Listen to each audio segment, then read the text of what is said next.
APFK, thank you, Emergency. Emergency has this remarkable bunch of people here in LA who came out of nowhere, just like LA came out of nowhere, I guess.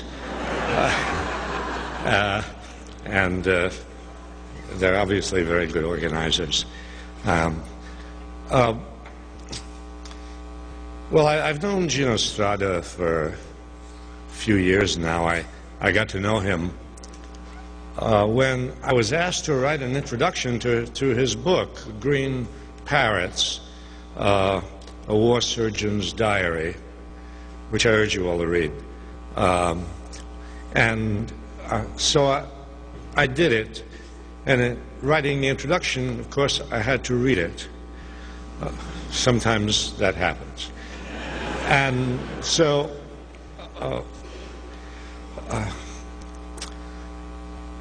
difficult book to read. Well, obviously, and Gino has shown you here the kind of work he's done, and you can only imagine what in 10 to 15 years of working on war victims, what that means, what that's like. But what interested me was when I came to the end of his book.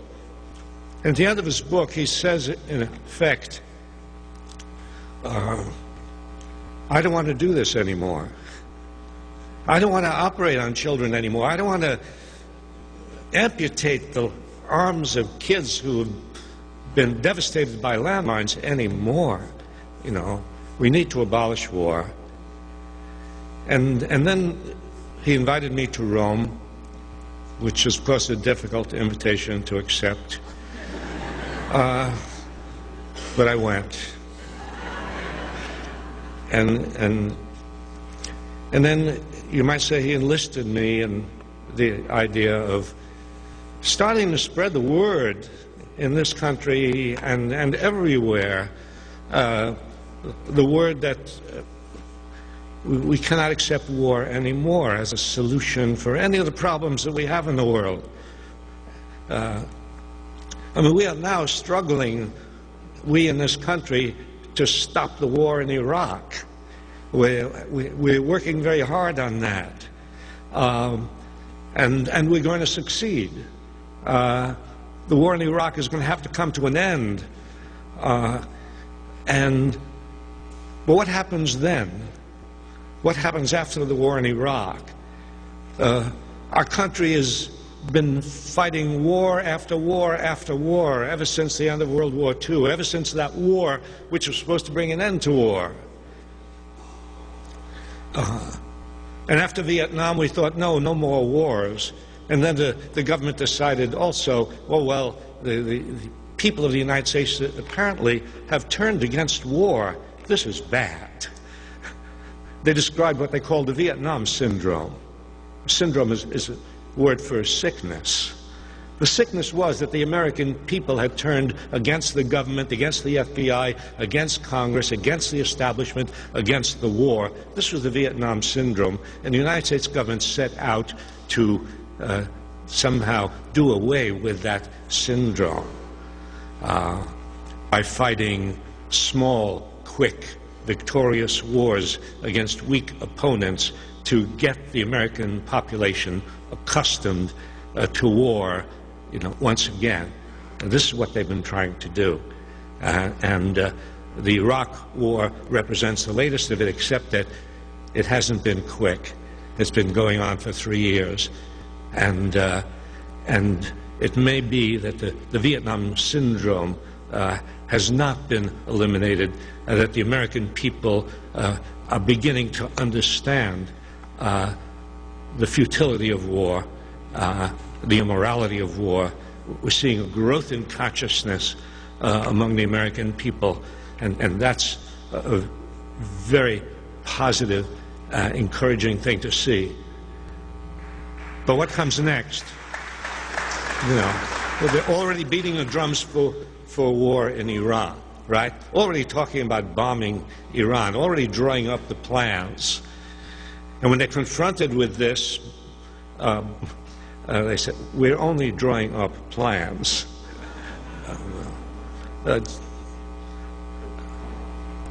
they're creating a hysteria about Iran the way they created a hysteria about Iraq.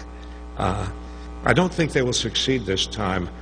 I think the American people have learned something about the war in Iraq, which makes them more suspicious of what the government is saying about Iran. But I think we have to think about not this war, not the next war. We don't want to have to create another anti-war movement and another anti-war movement and another anti-war movement. We really have to present in the world the idea, an idea which is sort of obviously utopian and long-term, but an idea which absolutely must take hold. Its time has come, you know, and the idea that war must be abolished. And Gino Strada showed you, told you about Einstein's quote. When Einstein said that in 1932, he was attending a conference in Geneva, which was called a disarmament conference. Anytime you see the words disarmament conference, be suspicious. When the governments of the world use the word disarmament, they don't mean it. And so Einstein attended this disarmament conference. He, like so many people, was disillusioned by a horror of World War I. And what did he hear at this disarmament conference? He heard these nations talking about, well, these weapons will be banned, and these weapons will be okay. And he did something which nobody expected Einstein to do. He called a press conference. Einstein doesn't do things like that. But he did, and he said, and you saw those words on the screen, war cannot be humanized, war can only be abolished. And that's the theme of this campaign that we want to initiate. And you're part of the initiation. We expect you to spread the word. We expect you to not just to stop the war in Iraq, but we expect you to begin talking to everybody you can about the abolition of war itself. Governments are not going to do it. Governments can never be depended to advance the cause of peace or justice or human rights.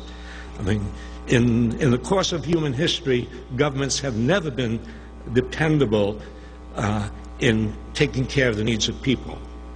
And after all, governments are not set up for that purpose. Governments are set up to serve certain interests, and those are not the interests of the people. This is a very important thing for people to grasp. People who have some naive conception that we very often grow up with in this country, that the government is our friend, and no, the government is not our friend. Occasionally,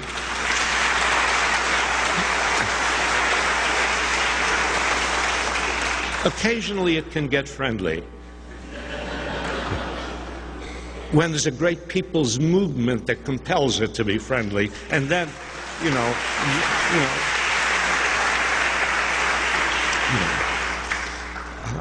so it is really up to us. It is up to the people of the world to abolish war, because governments won't do it.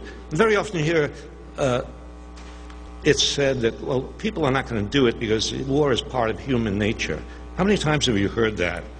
How many times have you heard, I think I once figured it out, anytime you get into a discussion of war, like 12 minutes into the conversation, somebody says, oh, it's human nature. Test that out. It's a scientific observation of mine. 12 minutes, yeah.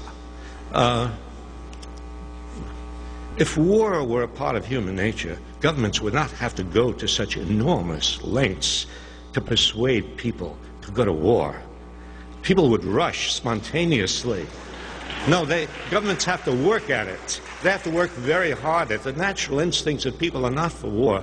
The natural instincts of people are for compassion and comradeship and brotherhood and sisterhood. Those are the natural instincts of people, but governments work very hard They work by seduction, they work by propaganda, and they work by coercion to get people to go to war.